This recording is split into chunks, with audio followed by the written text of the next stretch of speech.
আমরা এখন রয়েছি খেরা জেলার আশাশুনি থানাধীন আনুলিয়া ইউনিয়নে।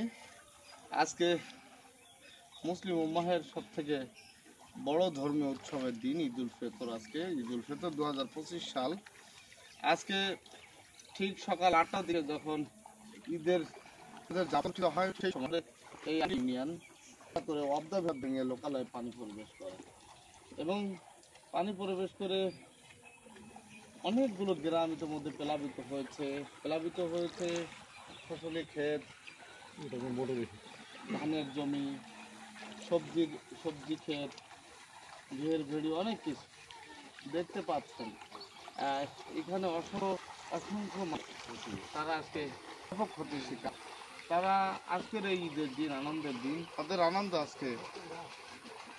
আজকে তাদের আনন্দ মাটির সাথে মিশে গেছে। তো আমরা ব্রিটিশ বাংলা ওয়েলফেয়ার ট্রাস্টের পক্ষ থেকে এই এলাকা পরিদর্শনে এসেছি এবং সরজমিনে আমরা খুঁজে দেখছি যে আসলে কী ধরনের ক্ষতি হয়েছে। মানুষ এখন তাদের প্রাথমিক চাহিদা কি, পানির সংকট আছে কিনা কিংবা অন্যান্য কোনো অসুবিধা আছে কিনা, এই বিষয়টি আমরা তদন্ত করার জন্য আমরা ব্রিটিশ বাংলা ওয়েলফেয়ারের পক্ষ থেকে এসেছি। দেখতে পাচ্ছেন এই ছাগল কার আপনার ক্ষতি হয়েছে? আপনার কি ক্ষতি হয়েছে? আপনার এইখানে কি কি জমির মানুষের ক্ষতি?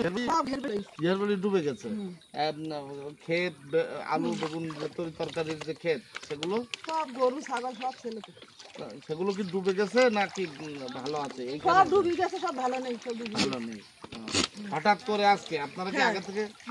আমি সকলের জ্ঞাতার্থে একটি কথা আপনাদের জানিয়ে দিচ্ছি, আজকে আবহাওয়া অত্যন্ত অনুকূলে আছে, একদম কোনো সমস্যা ছিল না, কিন্তু নদীর পানি বৃদ্ধি পাওয়ার ফলে হঠাৎ করে এই এলাকা প্লাবিত হয়। ব্রিটিশ বাংলা ওয়েলফেয়ার ট্রাস্টের পক্ষ থেকে আমরা এই বন্যা কবলিত বন্যা দুর্গত এলাকা পরিদর্শনে এসেছি। এখানে দেখছি কী ধরনের